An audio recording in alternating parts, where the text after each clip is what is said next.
Yo había planeado, cuando me invitaron a ir a Guadalajara, dije voy a tomar un día o quizá dos necesite para pasar al Hospital México-Americano que me hagan un chequeo. Ustedes saben que a los carros después de tantas millas hay que estarles revisando, ¿no? Y dije, voy a hacerlo.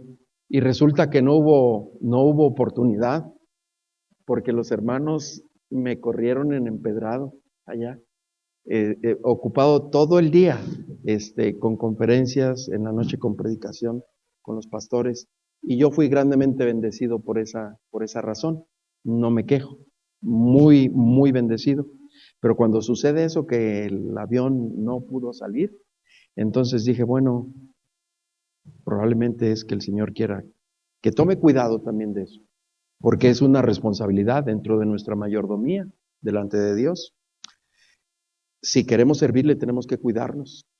Y le doy gracias a Dios porque pude ir. Y resulta que cuando le dije al hermano, le llamé, no pudo salir el avión, van por mí. Y me estaba yo tomando un café ahí, medio esperando a que llegaran los de Profeco para quejarme y decirles todo lo que tenía que decirles, ¿no? Y gracias a Dios que dijeron que llegaba más tarde y ya no dije yo nada, ¿no? Entendí, ¿verdad? Pero tenemos esa tendencia, ¿no? Y entonces resulta que ya llega el pastor, dice, ¿qué quiere hacer, hermano? Y entonces le digo, pues, mire, yo creo que Dios ha preparado esto, voy a aprovecharlo de esa manera. Ah, ¿cómo no? Yo lo llevo. Resulta que él está luchando con unos problemas de salud y por andar siempre ocupado en las cosas del ministerio, no había ido. Y me dice su esposa, no sabe cómo le doy gracias a Dios que el avión no salió. Dice, porque él no hubiera venido. Y bueno, el asunto es de que nos atendieron en el Hospital México-Americano, un hospital de primera, tan amables los hermanos. Me hicieron exámenes completitos de todo. Uno no tiene que pagar allí nada, porque es un hospital de la convención. Y salí bien contento porque me dice el doctor, dice, pues no tiene nada. Su hígado está así, sus riñones están así, su vesícula así, o sea, todo. Y salgo y me dicen los hermanos, ¿qué pasó, hermano? ¿Qué le dijo? En palabras de él, dice que estoy como quinceañero. Y dice el hermano, lo que no le dijo es que como quinceañero atropellado, ¿no? Estaba de buen humor. Pero gracias a Dios que pudimos estar allá, hermanos. Y anhelaba estar aquí con ustedes, quiero compartir la palabra de Dios. Por supuesto, mire, déjeme decirle lo siguiente. Cuando yo estoy estudiando la palabra de Dios, cuando estoy preparando un estudio, yo nunca estoy pensando cuántos van a venir o cuántos no van a llegar. Nunca. A mí eso no es un asunto que esté en mi mente, ¿no?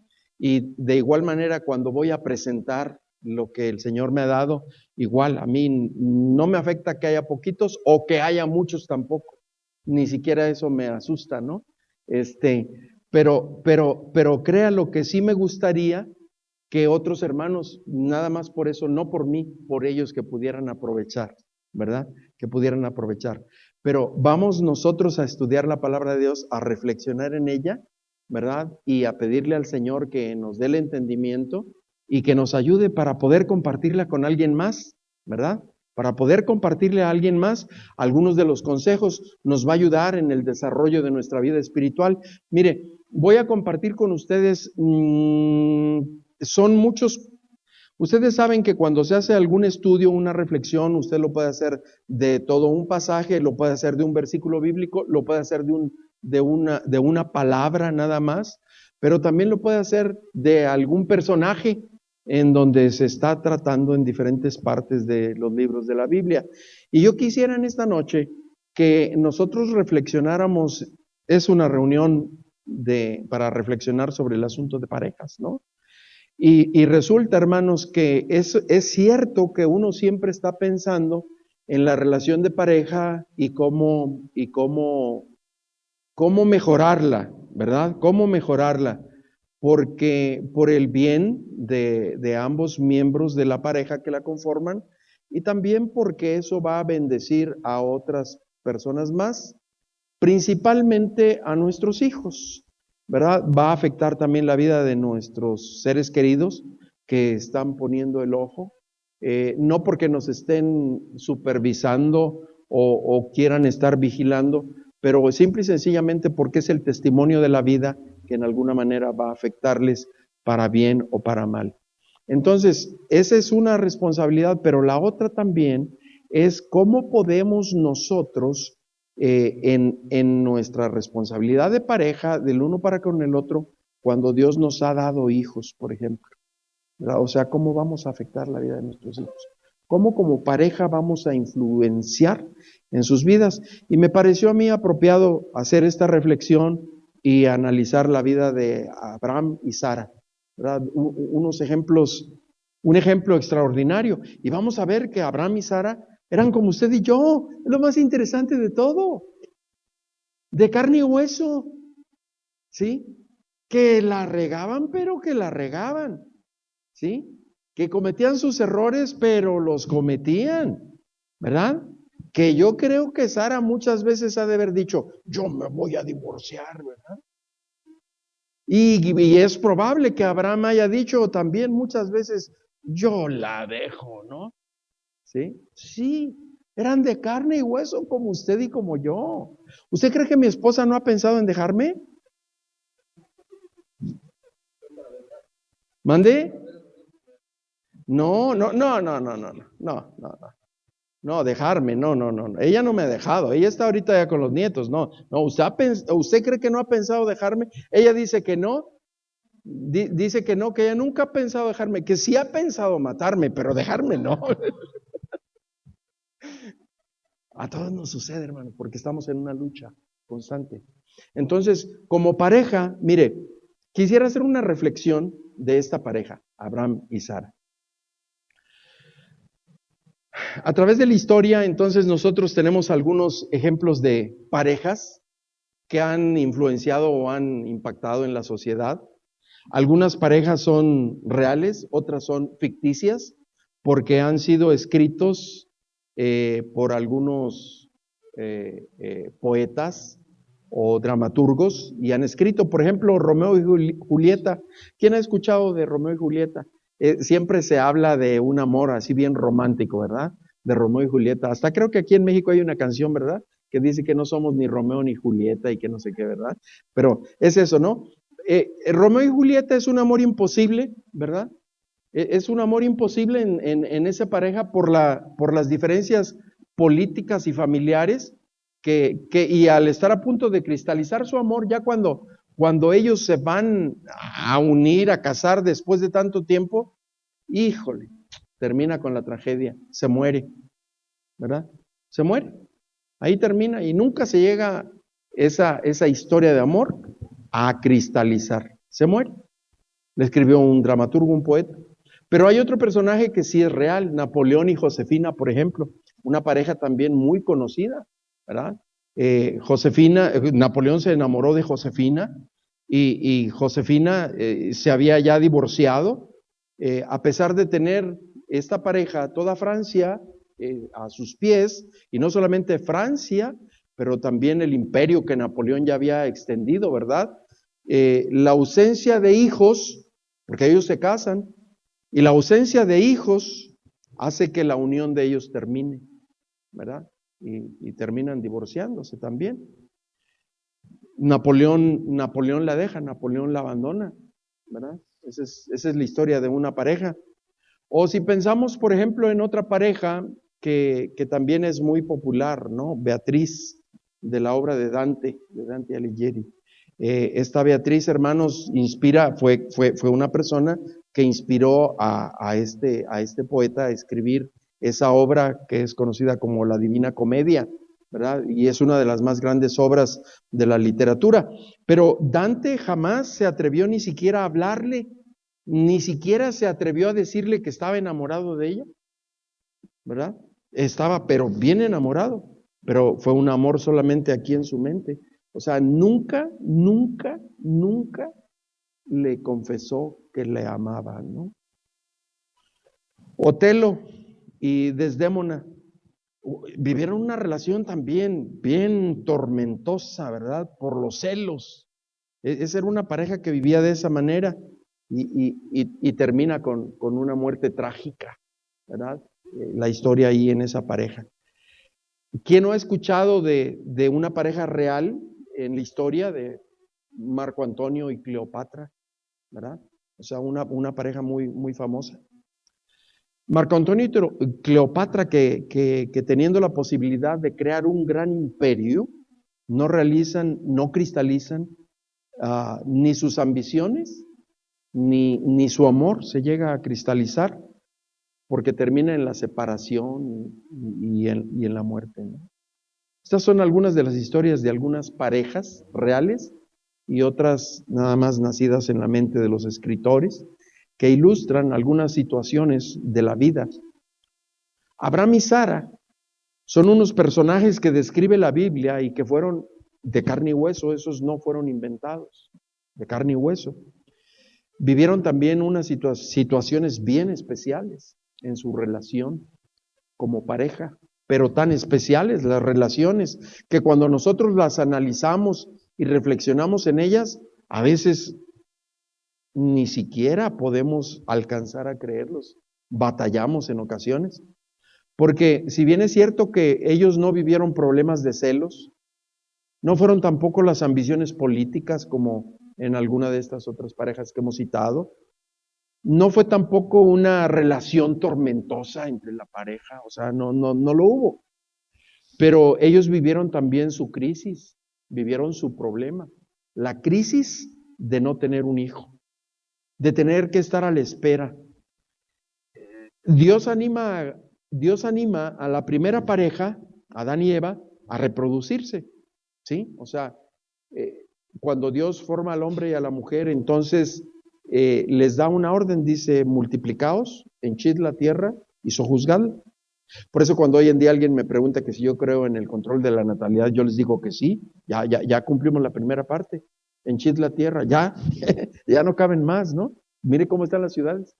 Ahora toca la otra parte, administrarla, sojuzgarla, ¿verdad? Ser prudentes ahí en eso. Pero bien, al margen de eso, y yo no sé cuál sea su posición, pero sí le quiero decir que Dios entonces Dios le entrega al hombre, a la mujer, ese mandato de que se reproduzcan. Así es de que por medio de la paternidad y por medio de la maternidad, expresa entonces, la pareja debe de expresarse en este mundo y gobernar bajo la soberanía de Dios, porque ese fue el mandato, y sojuzgar la tierra. O sea, gobernar, tener control de todo lo que Dios había hecho, bajo la soberanía de Dios. Así es de que, hermanos, si Dios intervino por medio de ellos para traer la salvación a nuestra vida, porque fue por medio de ellos, de Abraham y de Sara. O sea, para eso Dios los llamó, para que ellos fueran bendición. Dios llama a Abraham y le dice, vete lejos de tu tierra, de tu casa y de tu parentela, a una tierra que yo te mostraré. Y te voy a bendecir. Y tú serás bendición a todas las familias de la tierra. Así es de que el propósito de Dios ha sido eso, bendecir a través de las familias, a través de las parejas que Él llama. Así es de que no solamente llamó a Abraham y a Sara, pero le ha llamado a usted, nos ha llamado a nosotros como parejas para que seamos bendición para otros. ¿Qué deseamos o qué queremos en nuestros matrimonios y familias?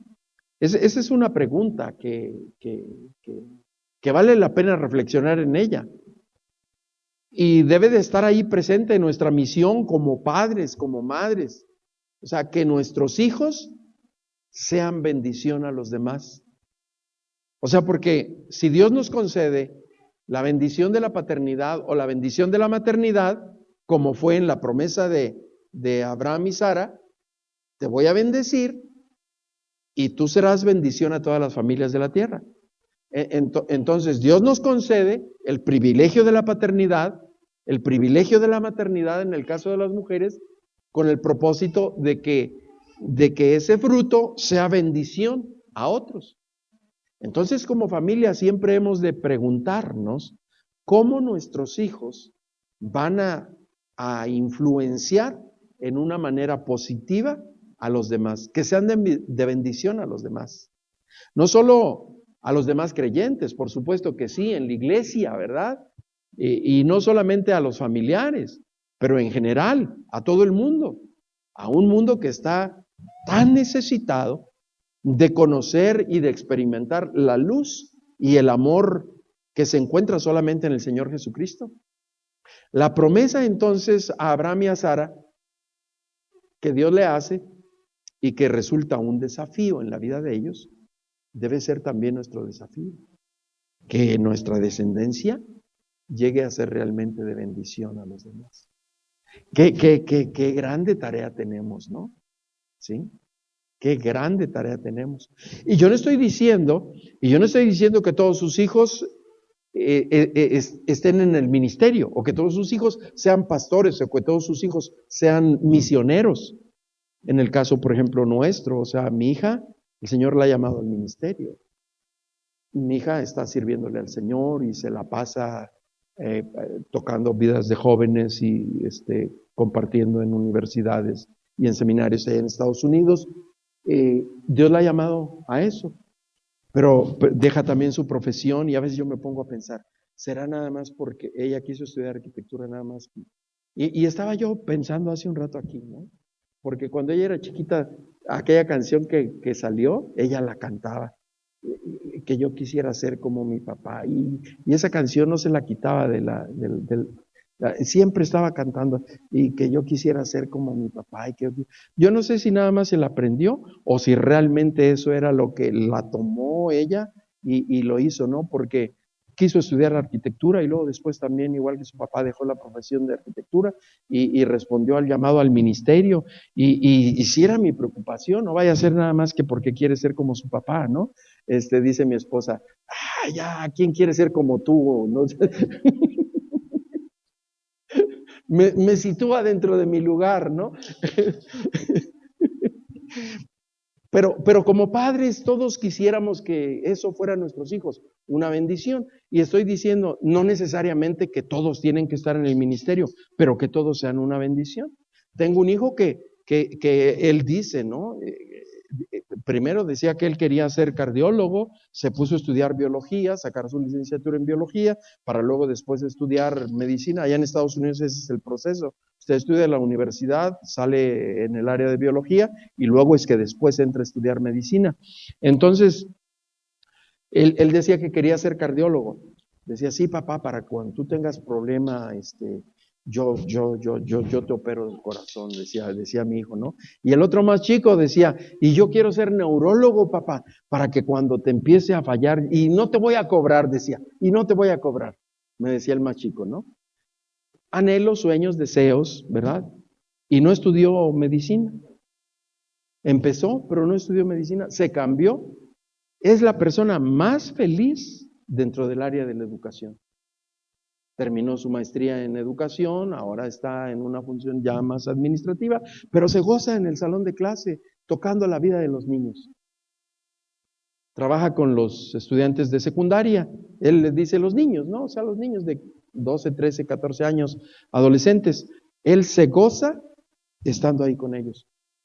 Y no sabe cuántas gracias le damos a Dios por eso, ¿no? El otro, el más chiquillo, el que decía que me iba a operar del cerebro, no estudió eso. Él le gustó estudiar arte, escultura y pintura. Y digo, ¿no será que también escuchaba a su hermana que cantaba y se quiso poner a pintar? Yo no lo sé, pero lo que sí sé, hermanos, es de que nuestros hijos van a ser influenciados por nosotros, querrámoslo o no. Yo lo recuerdo, mi papá era chofer y yo decía, yo voy a ser chofer. Pero antes de eso todavía mi papá era policía, cuando en aquel tiempo la policía era otra cosa, ¿no? Sí, sí, o sea, yo estoy hablando cuando yo tenía 5 años, ¿no? 5 años. O sea, estoy hablando de hace 57 años, de hace 57 años, ¿sí? Cuando mi papá vivía, era policía, hace 57 años.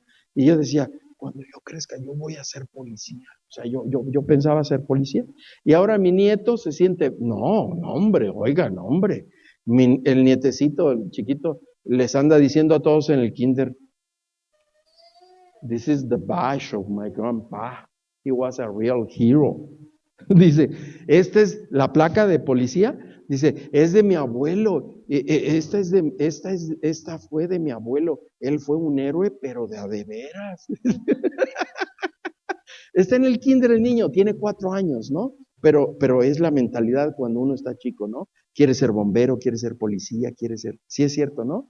¿Sí? O luego después uno empieza a que nuestros hijos, empieza también uno a soñar qué es lo que quisieran ser o qué deberían de ser, y a veces hasta uno los empieza a presionar, ¿verdad? Debemos de tener cuidado ahí con eso, porque mire, ahorita vamos a ver nosotros cuál es el propósito como pareja en nosotros en el momento en el que estamos formando a nuestros hijos. Hemos dicho, sí, nos preocupamos por nuestras relaciones, pero también debemos de preocuparnos como pareja, en nuestras relaciones como pareja, para con nuestros hijos, o sea, cómo los vamos a afectar, ¿no?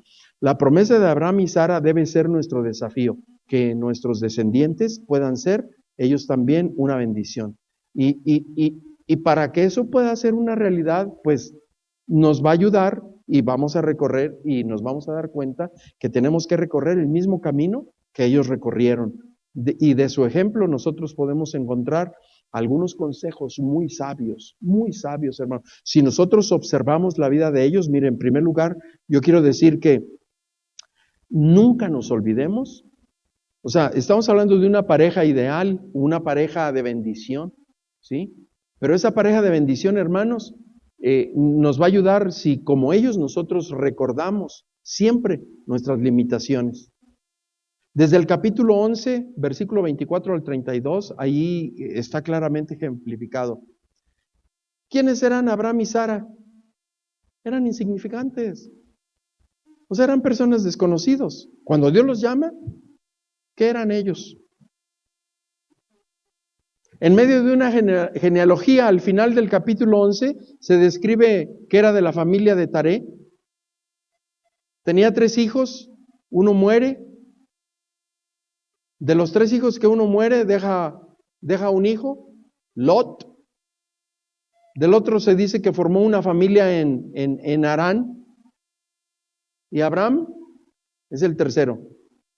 Abraham solo se menciona que su mujer era estéril, Sara. Pareciera que el relato entonces, hermanos, se podría concentrar en Lot o en Acor y su familia. Pero sorprendentemente la narración de Génesis, la narrativa bíblica se centra en el capítulo 12 en Abraham, en la familia de Abraham y Sara, que era estéril.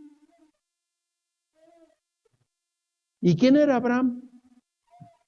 Simple y sencillamente un triste y sencillo y rudo arameo.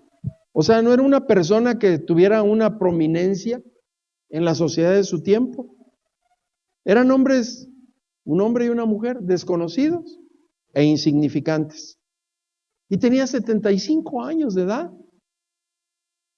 Y entonces Dios lo llama y lo usa para que de su descendencia venga una gran bendición, que hasta nuestros días. O sea, si no hubiese sido así, no se hubiera realizado nuestra redención en la cruz. Entonces, situarnos y reconocer nuestras limitaciones nos va a ayudar, pero estar conscientes de ellas no nos va a frenar para que lleguemos a ser realmente en el plan de Dios una gran bendición, porque ese es el plan divino. Reconocía la infertilidad, estaban conscientes de eso. Y una de las desgracias mayores que existía en aquellos tiempos, por la manera en que se pensaba y se concebían las cosas, era precisamente la esterilidad de la mujer, que traía la imposibilidad de la trascendencia, ¿sí? O sea, ¿quiénes son los que van a continuar con la familia, no? O sea, era una gran preocupación. El no tener hijos En la sociedad de aquel tiempo, amados hermanos, era considerado como un oprobio, como un desprecio, como un abandono de parte de Dios. Así era concebido. La gente así pensaba. Pensaba inclusive que era un castigo de parte de Dios. La gente así pensaba, ¿sí? Así lo pensaba. Aun cuando alguien estaba enfermo, castigo de Dios. ¿Quién pecó este? ¿Él o sus padres? ¿Quién pecó para que esté así? ¿Él o sus padres? O sea, estaba ciego. Y la gente pensaba entonces que cuando a una persona le sucede algo en la vida, es porque Dios lo está castigando. ¿Sí? Así pensaban, así piensa todavía algunas personas, pero cuando nosotros recordamos ahí en Génesis capítulo 3, versículo 15, dice Abraham, lo sentimos, pero tú no sirves a los planes de Dios. Como si Dios estuviera ahí diciéndole a Abraham, discúlpame, pero pues tú cómo vas a llevar adelante mi plan. Lo siento mucho, ¿no? No sirves para los planes de Dios. Mira a tu esposa. ¿Tú quién eres?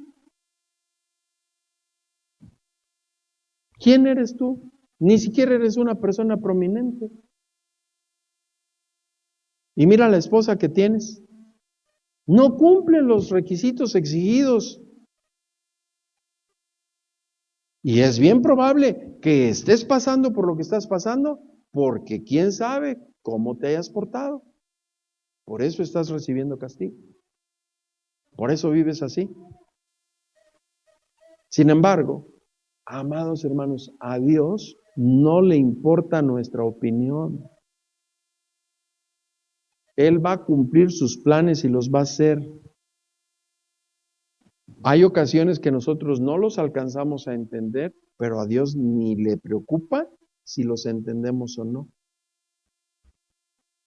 Abraham tuvo que superar la imposibilidad y fue obediente y sigue el llamado que Dios le hizo.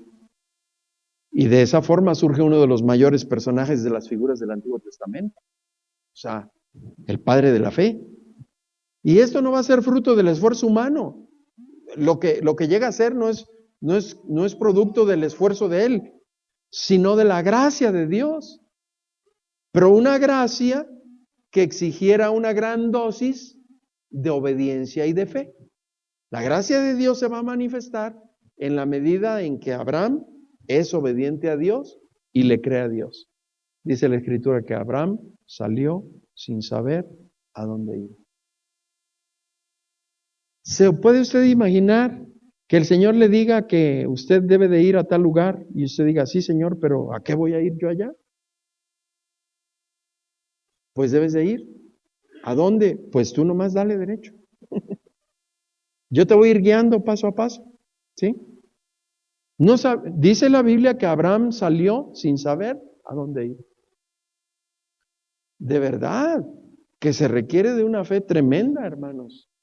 Cuando Dios le pida que haga algo, más nos vale que lo hagamos y que le creamos a Dios, pero que estemos seguros de que son las instrucciones de Dios y que es la voluntad de Dios. Algunos dicen, yo tengo un sueño de parte de Dios. Pues son sueños nada más, anhelos, ¿sí? O yo tengo una visión de Dios. A veces le llaman visión de Dios a un deseo personal. Esa es otra cosa completamente diferente. Pero para que se pueda llevar a cabo y se realice lo que Dios está esperando hacer, se requiere de que nosotros, igual que Abraham, actuemos en obediencia y de esa manera nuestra descendencia podrá ser de bendición a otros, porque ese es el plan divino. En nuestro peregrinaje en este mundo, hermanos, no va a importar tampoco la opinión de los demás. Si deseamos que nosotros o nuestros hijos sean de bendición a un mundo necesitado, solo podemos y debemos obedecer a Dios. En nuestro peregrinaje en este mundo, solo sigamos la voz de Dios y adorémosle confiando en su promesa. Es importante entender entonces que la palabra de Dios se cumple muchas veces de forma dramática y por ello debemos recordar constantemente su promesa. De esta forma debemos entender primeramente que si deseamos ser de bendición nosotros a los demás, nosotros somos, recordemos, así como Abraham y Sara, tan insignificantes. Los grandes hombres de Dios, hermanos, reconocieron precisamente eso delante de Dios. ¿Recuerda usted Moisés cuando fue llamado por Dios para que fuera allá a hablar con Faraón? Pero ¿y yo qué le voy a decir? ¿Qué le voy a decir? ¿Yo quién soy, no? Yo ni siquiera puedo hablar, soy tartamudo y tú me mandas a hacer esto. ¿Yo cómo voy a tener hijos si la esposa que tengo es estéril? O sea, reconocer nuestra limitación es un requisito indispensable para que nosotros podamos ser usados realmente por Dios. No quiere decir que reconocer nuestra limitación nos deje sentados ahí, sin hacer y sin cumplir con el plan divino. Es reconocer. ¿Sabe por qué? Porque el plan de Dios es ese. Para que la excelencia y el poder sea de Dios y no de nosotros. Por eso Dios así lo hace. Y Dios va a obrar en la vida y con la vida de aquellos que no muestran arrogancia, que no muestran orgullo, sino que muestran humildad. En esta pareja vemos un reconocimiento de sus limitaciones. Pero también nos ayuda, hermanos, a reflexionar aquí, reconocer las crisis y las dificultades. Todos nosotros pasamos por crisis y todos nosotros pasamos por dificultades. Y a veces, como decía mi papá, queremos tapar el sol con un dedo, ¿no? Que por cierto que en este mes va a haber un eclipse solar, ¿verdad? Estaba leyendo en el periódico ahí en el aeropuerto. Mire, a veces se pone uno nada más a leer la Biblia y no lee uno el periódico, ¿no? Necesitamos ver lo que está sucediendo en derredor. Pero entonces reconocer las crisis y las dificultades, ¿quién de nosotros no las ha tenido?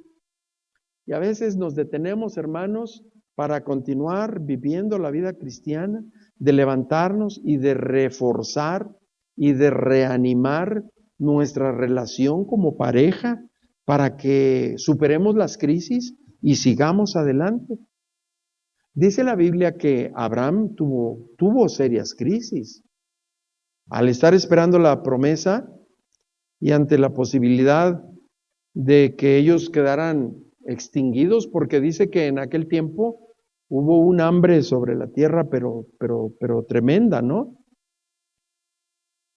Y entonces deciden descender a Egipto, porque si se quedan ahí donde están, ellos pueden morir de hambre. Por el miedo a morir, allá donde llegan, dice la Biblia que Abraham echa mentiras y dice que Sara es su hermana.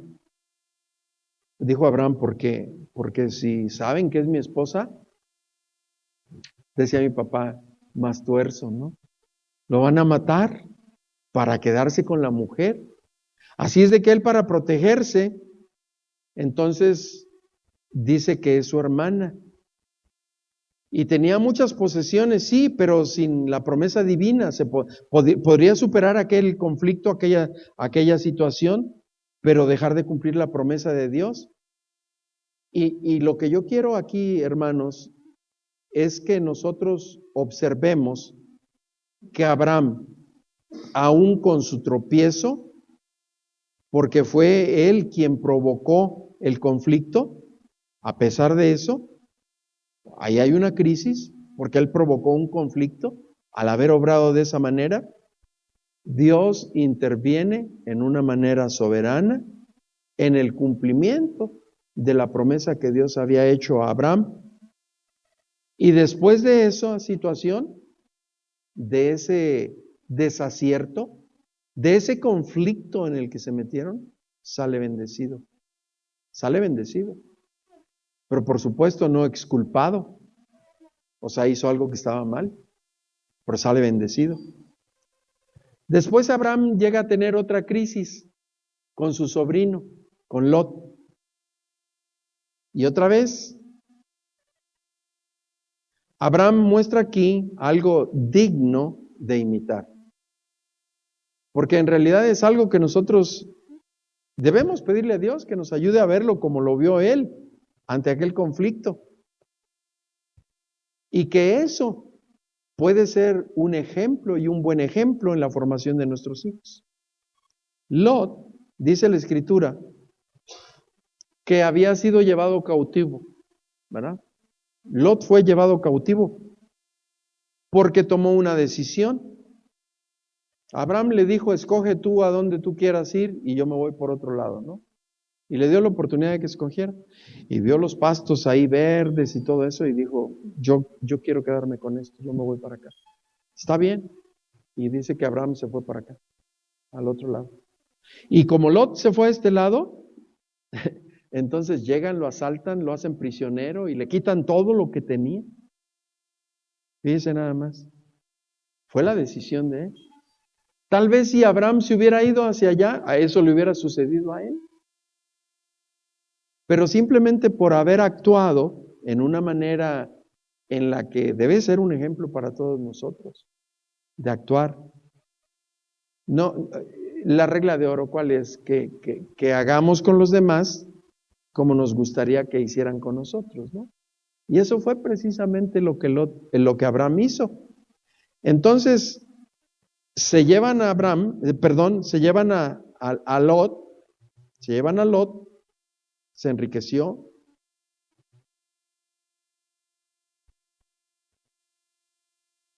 Pero dice que cuando Abraham va a buscar a su sobrino y lo liberta, entran ahí en una batalla y cuando regresa de la batalla, dice que Abraham recibe una gran bendición de parte de Dios.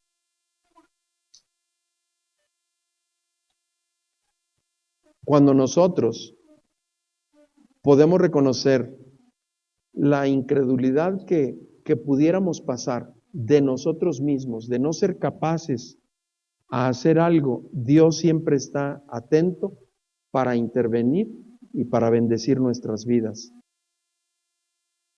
Dice la Escritura, Abraham desde allí tuvo otra oportunidad de creer cuando había sido incrédulo. ¿Sabe por qué? Porque como dice en el Nuevo Testamento en el Evangelio de Marcos, ¿no? De aquel hombre que dijo, Señor, quiero creer. Ayuda a mi incredulidad. O sea, vemos ahí reflejado en la vida de ellos precisamente ese mismo principio. Nos falta fe. Le faltaba fe. A estos hombres les faltaba fe para creer que Dios obraría, pero Dios intervenía. Pero ellos querían creer y seguían confiando en Dios a través de cada una de las experiencias que estaban viviendo, a través de cada una de las experiencias en las que se encontraban. Después de la crisis y ante la promesa que Dios les hace, el patriarca responde con un afecto de fe personal que el escritor sagrado pone de relieve y del que San Pablo sacaría grandes consecuencias en torno a la salvación, porque citan a Abraham precisamente como eso, como ejemplo. Abraham expresa que ha creído a Dios sencillamente y le obedece y le adora. Mire, sí voy a leer estos versículos aquí en el capítulo 12. Dice que cuando Jehová había dicho a Abraham, vete de tu tierra, de tu parentela y de la casa de tu padre a la tierra que te mostraré, haré de ti una nación grande, que te bendeciré, engrandeceré tu nombre y serás bendición, bendeciré a los que te bendigan y a los que te maldigan maldeciré y serán benditas en ti todas las familias de la tierra. Dice, se fue Abraham como Jehová le dijo. O sea, simplemente obedeció, como Jehová le dijo. Y con él marchó Lot. Ahora, mantenga en mente que Abraham no conocía a Dios, ni venía de una familia que conocía a Dios. O sea, dice que ellos eran adoradores de ídolos. O sea, él venía de un trasfondo en donde no conocían a Dios.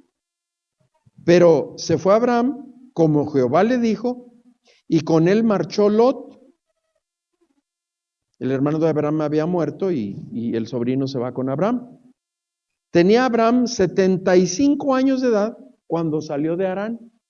Y dice que tomó pues Abraham a Sarai su mujer y a Lot, hijo de su hermano, y todos los bienes que habían ganado y las personas que habían adquirido en Harán, y salieron para ir a la tierra de Canaán. Fíjese, llegaron a Canaán y pasó Abraham por aquella tierra hasta el lugar de Siquem, donde está la encina de Moré.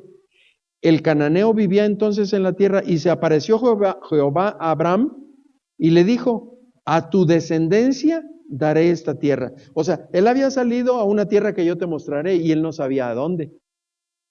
Cuando marcha, cuando va en camino y cuando llegan allí, entonces ahí es que Dios le dice: esta es la tierra que te voy a dar. Pero cuando salieron, él no sabía a dónde iban.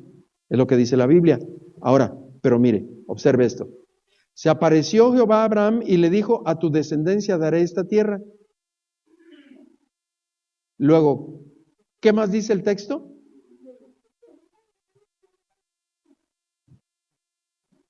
Después de ser adoradores de ídolos, dice la Escritura que este héroe de la fe, este hombre, con sus debilidades y con todas las cosas, como lo describe, lo que hizo ahí fue que edificó un altar. Edificó un altar para adorar a Dios. Qué importante es la expresión de nuestra adoración a Dios. Pero nomás quiero subrayar esto y voy a continuar leyendo para que usted observe. Entonces dice que de allí pasó al monte, dice en el versículo 8, de allí pasó a un monte al oriente de Betel y plantó su tienda entre Betel al occidente y ahí al oriente. ¿Y qué hizo?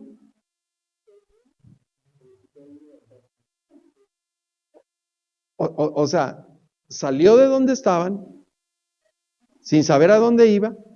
Cuando estaban ahí en aquella tierra, Dios le dijo: esta es la tierra que voy a dar a tu descendencia. Edificó ahí un altar. Y luego dice que levantó su tienda y caminó y llegaron entonces hasta Betel y plantó su tienda entre Betel al occidente y ahí al oriente y edificó en ese lugar un altar a Jehová e invocó el nombre de Jehová. Lo que quiero decirle es que cuando usted lee la Biblia y encuentra a un hombre que está obedeciendo a Dios, a donde quiera que llega, levanta un altar y adora a Dios. Por eso es que cuando Dios le pide que haga aquel sacrificio de su hijo, la Biblia no lo dice, pero está implícito en el texto. Cuando dice que le dijo a su criado que se quedara ahí, dice: el muchacho y yo volveremos. Y el hijo le dice: oye, padre, aquí está el altar, aquí está la leña. ¿Y dónde está el animal para el sacrificio? Era un hombre que adoraba a Dios y que había influido en la vida de su hijo, porque su hijo conocía cómo se adoraba a Dios. Pero no, por eso preguntó: ¿está haciendo falta aquí el animal para el sacrificio? Es un padre que está afectando la vida de su hijo al punto que le da la confianza de que como cordero se quedó ahí en el altar. Y el padre dice que cuando Abraham levantó el cuchillo para sacrificarlo, entonces escuchó una voz del cielo que decía: yo sé que tú temes, detente, Abraham. Y Dios proveyó para el holocausto. O sea, proveyó un carnero que estaba allá entre los zarzales, dice, enredado. No solamente sabía cómo se adoraba a Dios, pero se da usted aquí cuenta del impacto que había ocasionado en la vida de su hijo, al punto que le llevaba a la confianza de no querer desaparecer de ahí del altar del holocausto. O sea, no estaba pataleando porque los corderos no patalean. No estaba gritando porque los corderos no gritan cuando van a ser sacrificados. Por eso la Biblia describe que Isaac era figura de lo que habría de venir de Cristo Jesús, el Hijo unigénito. Dame a tu Hijo, a tu único, dice la Escritura, que fue lo que le pidió Dios a Abraham. Vemos entonces aquí la vida de un hombre con esas características. Y Abraham expresa que ha creído a Dios y sencillamente obedece y lo adora. Voy a ir más rápido, hermanos, para llegar a la conclusión en la aplicación.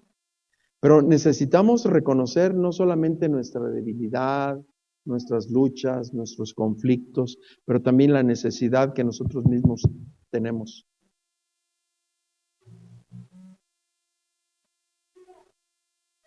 Dice aquí en Génesis capítulo 16, versículo 1 y 2, Sarai, mujer de Abraham, no le daba hijos, pero tenía una sierva egipcia que se llamaba Agar.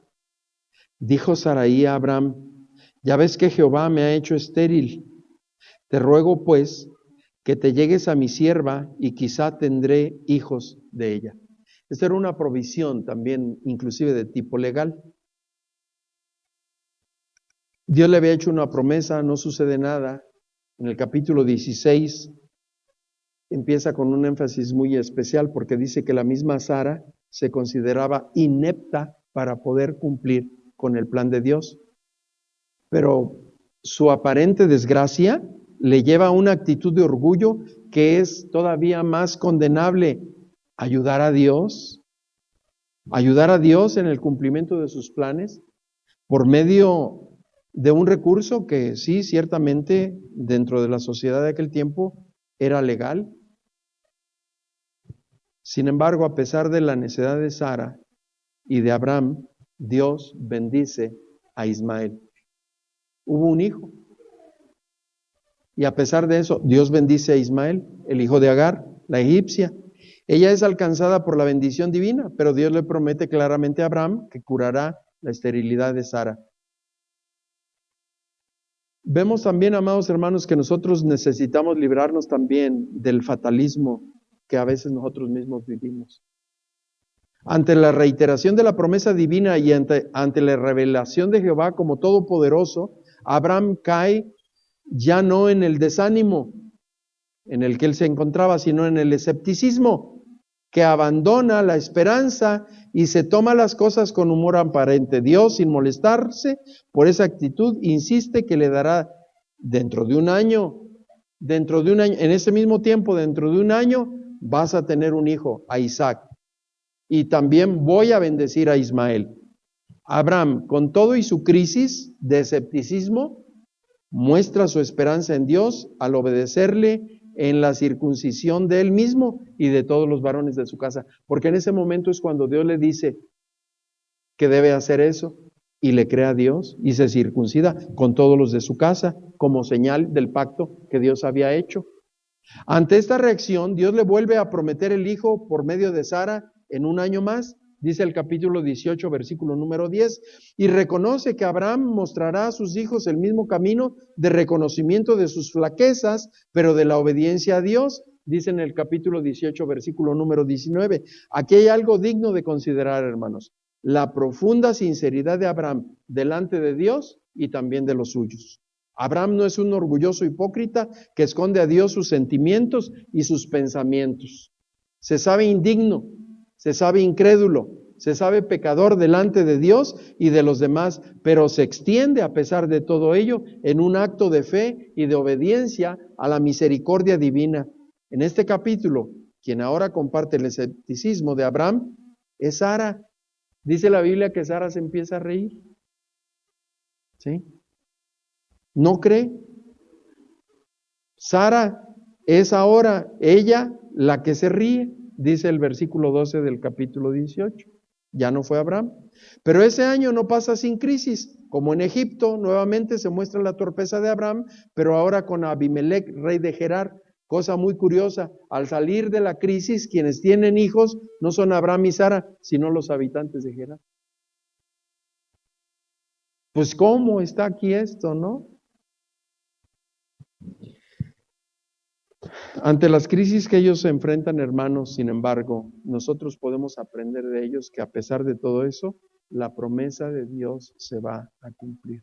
Dice el capítulo 21 del versículo número 8, ahí lo expresa, y por fin la promesa se cumple. El nacimiento de Isaac, después de tantos retrasos, de crisis en la vida de estos hombres que fueron llamados por Dios, parece lo más maravilloso del mundo, pero un cumplimiento muy parcial de la promesa. Abraham solo tiene 2 hijos, no la multitud innumerable como el polvo. Isaac, Ismael. Pero la historia no ha terminado. La historia no ha terminado. Surge otra crisis más en la vida de estos hombres. Dios le pide que tiene que expulsar a Ismael. ¿Cómo? Pues si es mi hijo. Dios le pide que haga eso. Agar, la mamá de Ismael, la tiene que expulsar. O sea, tiene que irse. Abraham no volverá a ver a sus hijos juntos, sino hasta los momentos de su muerte. Hermanos, para esperar que nuestros hijos sean bendición a los demás, debemos reconocer no solo nuestra insignificancia, no solo nuestra impotencia, debemos de reconocer también las adversidades y las crisis por las cuales pasamos y a las que nos tenemos que enfrentar, pero sobre todo aquellas que provocan nuestra incredulidad. Hay ocasiones que también como ellos, nosotros empezamos a flaquear, empezamos a dudar, nuestro orgullo, nuestra envidia, nuestro escepticismo, igual que en la vida de estos superhéroes de la Biblia, de carne y hueso, pero de ellos podemos aprender. La promesa de un hijo domina estos capítulos, desde el 12 hasta el 20, pero la promesa parece que no se cumple. Mientras que alternadamente Abraham y Sara le arriesgan con arranques de nervios, arranques de desesperanza, pero también se aferran a ella con fe y obediencia. Pero todavía falta la mayor crisis. Y con esto voy a terminar. Aceptar la soberanía de Dios. Aceptar la soberanía de Dios. El capítulo 22, mire lo que dice aquí el capítulo 22 de Génesis, el versículo 1 y 2. Aconteció después de estas cosas que Dios probó a Abraham. Le dijo, Abraham, respondió, aquí estoy. Y Dios le dijo, toma ahora a tu hijo, tu único, Isaac, a quien amas, vete a tierra de Moriah y ofrécelo allí en holocausto sobre uno de los montes que yo te diré. Esa es la crisis más grave. Pareciera una contradicción. Tanto esperar por tantas cosas que han pasado para eliminar entonces ahora el medio que Dios promete. Y es aquí precisamente donde Abraham no duda.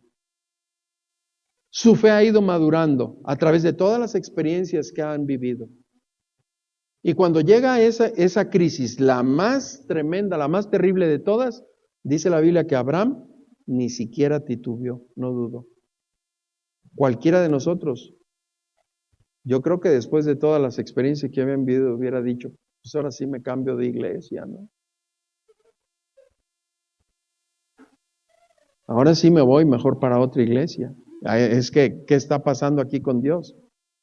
Cualquiera de nosotros hubiera dicho, ya, pues ya basta, ¿no? Me regreso y me voy a otro lado con mi hijo. No entiendo a Dios. O sea, no lo entiendo. Pero Abraham no reaccionó así. Reconocer que aunque Dios parezca contradictorio, hasta voluble, y no le entendamos, debemos obedecerle hasta el final. Aunque se agraven nuestras crisis, debemos de obedecerle. Esto es reconocer la soberanía de Dios. Estar conscientes de eso. O sea, Dios es soberano. Miren, hermanos, yo lo que les aconsejo, que cuando tengan ustedes una lucha en su hogar, en su matrimonio, en su relación como pareja, recuerden las promesas de Dios. Y aunque usted no lo alcance a entender, y aunque usted no lo alcance a comprender, recuerde que Dios es soberano. Es soberano y tiene absolutamente todo el poder. Dice la Escritura que eso fue lo que Abraham creyó en la soberanía de Dios. Y que dijo, bueno, la Biblia da testimonio diciendo eso. Creyendo que Dios era capaz aún de levantar de las piedras, ¿no? Qué fe de hombre, ¿no? Qué fe de hombre para creer a Dios. Seguramente Abraham hubiera obedecido a Dios y hubiera matado a Isaac. De todas formas era de Dios y Dios estaba en su derecho. Y fue así como la persona de Abraham fue bendecido y los suyos también. Fue hasta este nivel, fue hasta cuando llegó a este punto que dio su máxima promesa a Abraham respecto a él mismo y a su hijo Isaac. Dios prometió por sí mismo a favor de Isaac y lo reiteró que su descendencia sería bendición a los demás. Es lo que dice después en el capítulo 22, después de que Abraham va para hacer eso con Isaac, como le había ordenado, los versículos 16 al 19. Esa es una interesante lección que sacamos de ahí de eso, hermanos. Quizá nunca tengamos lo que quisiéramos, pero de algo debemos estar seguros, de que Dios siempre, cuando reconocemos nuestra incertidumbre, pecado y escepticismo, tendrá algo mejor, y eso sí será de bendición para nosotros, para los nuestros y para la humanidad. ¿Qué fue lo que Abraham tuvo a lo largo de esos casi 40 años?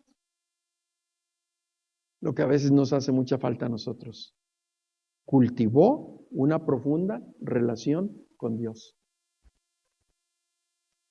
Eso es lo que debemos dejar en nuestros hijos como herencia. El ejemplo de un conocimiento vivo con Dios.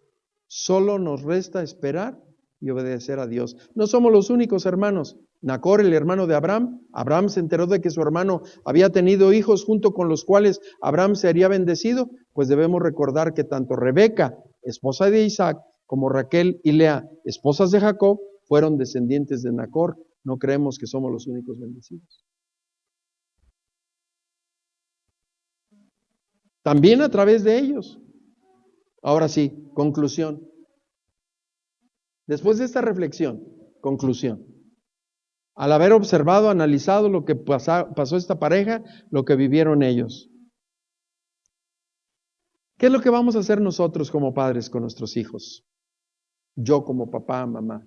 ¿Qué quisiera que fueran mis hijos para que fueran una gran bendición?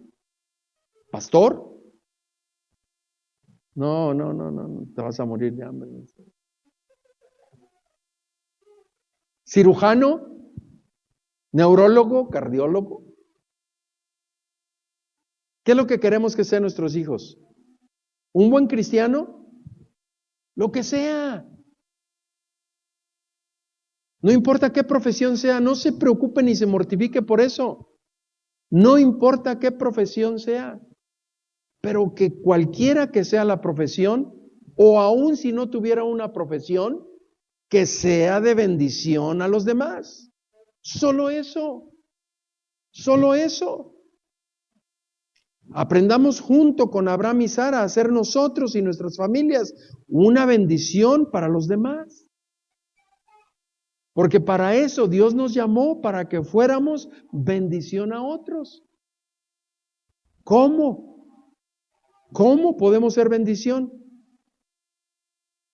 De Abraham y Sara aprendemos recordando nuestra insignificancia y nuestra impotencia, reconociendo las dificultades que causamos por nuestra necedad, por nuestra envidia, por nuestra imprudencia, por nuestra incredulidad, por nuestro escepticismo, y aceptando la soberanía de Dios con una actitud de humildad obedientes a su voluntad, por más difícil que nos parezca el poder entenderla, por más difícil que podamos comprenderla, por más incomprensible que nos parezca, obedezcamos la voluntad de Dios. Miren, hermanos, hermanas, amados míos, la mejor herencia que nosotros podemos dejar a nuestros hijos es la herencia de la fe. Esa es la mejor herencia que les podemos dejar.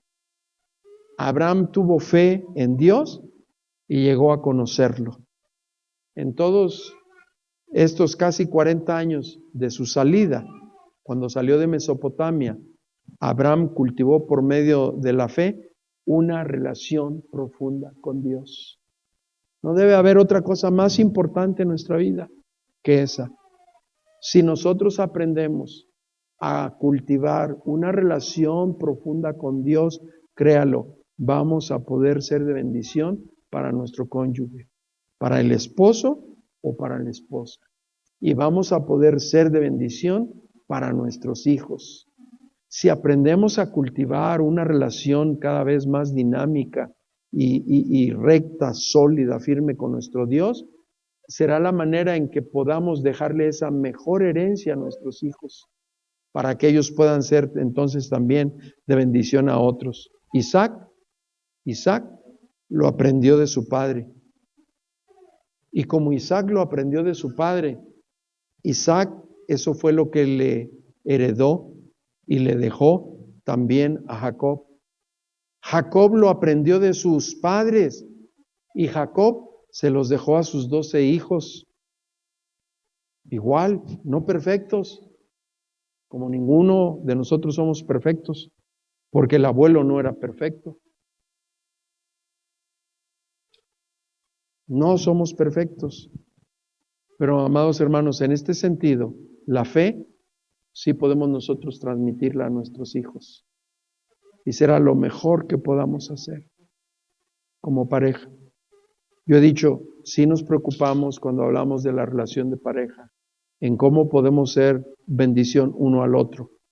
Pero también me pareció que era necesario que reflexionáramos un poco en cómo como pareja podemos ser de bendición, ya no el uno para el otro, sino para nuestros hijos. Lo mejor que nosotros podemos hacer es eso, una fe que moldea la socialización de los hijos. La familia de Abraham fue una de la que Dios no se avergonzaba. A Abraham Dios lo llamó su amigo de Dios.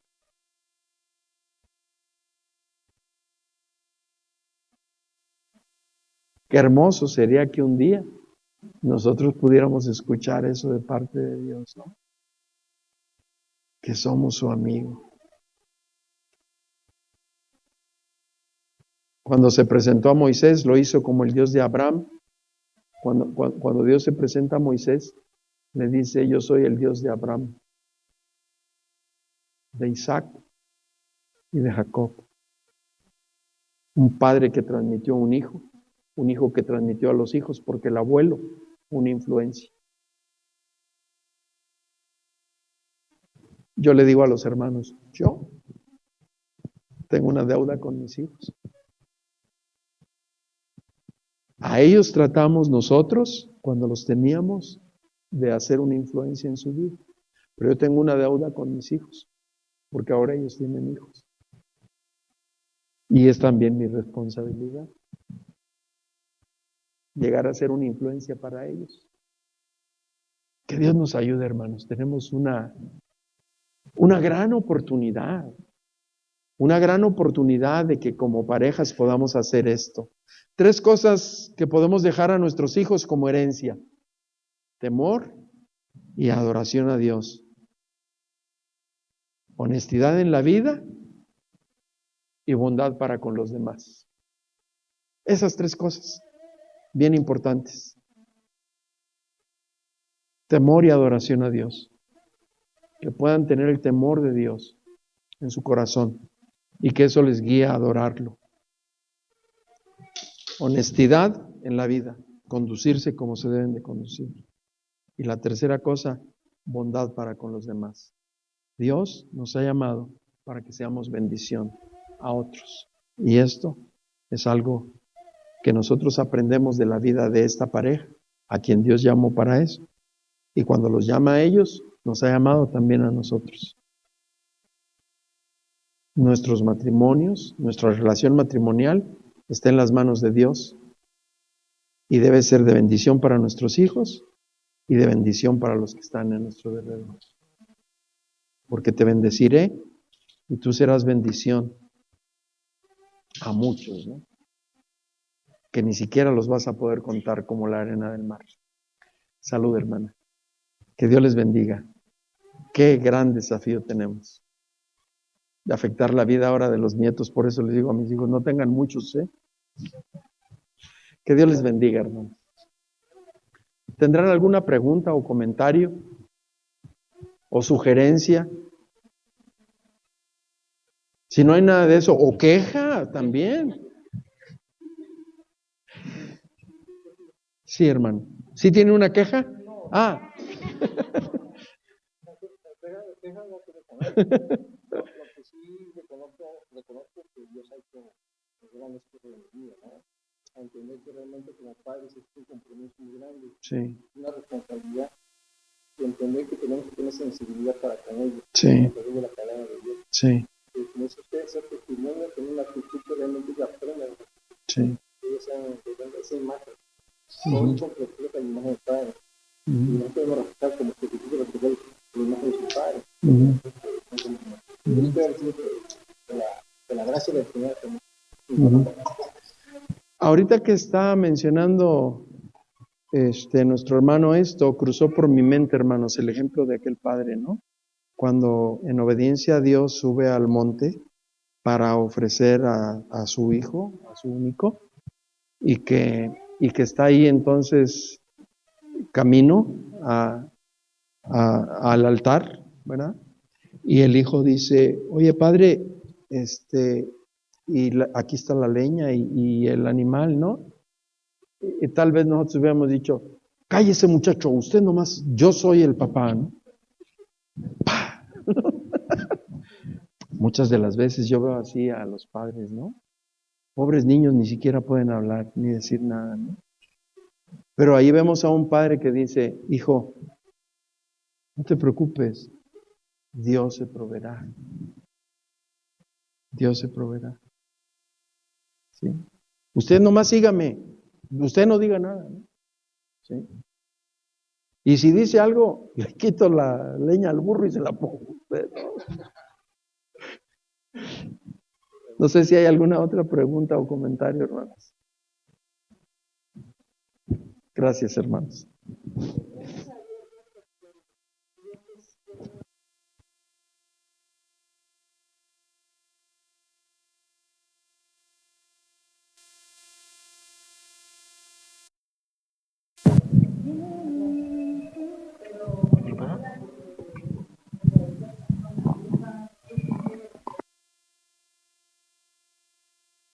Tal vez lo que nos está costando es aceptar la soberanía de Dios, ¿no? Y es un proceso, aceptar la soberanía de Dios. Uno respira y dice, Señor, que se haga tu voluntad. No es fácil eso, pero uno lo va asimilando y aceptando durante el dolor, el proceso, durante todo el caminar, ¿no?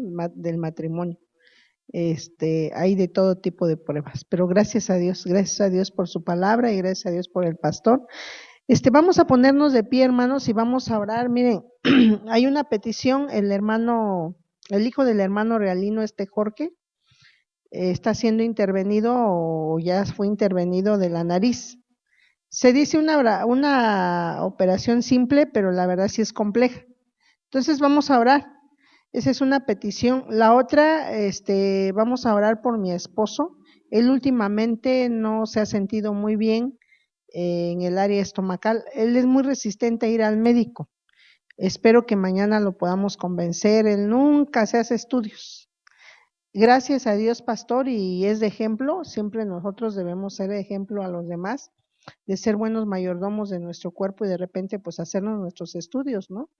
Porque pues es parte de nuestra mayordomía. Y él eso le cuesta. Nunca va al médico, nunca quiere. La verdad, y sí, de repente nos preocupa. Huye, él siempre con sus remedios caseros, que su pastillita para acá, que su pastillita para allá. Sí. Ajá. Sí. Entonces, pues le cuesta mucho y sí me preocupa. Me preocupa cuando ya se acuesta y que le duele el estómago, que constantes problemas estomacales, que la cabeza. Entonces, vamos a orar por él, por favor, y quiero que estén orando por él. Entonces, vamos a orar por estas peticiones, hermanos, y estamos terminando. Oramos por la hermana Areli, hemos orado por ella, pero también pues ha estado un poquito en su salud quebrantada, también vamos a orar por ella. No sé si hay alguna otra petición que tenga.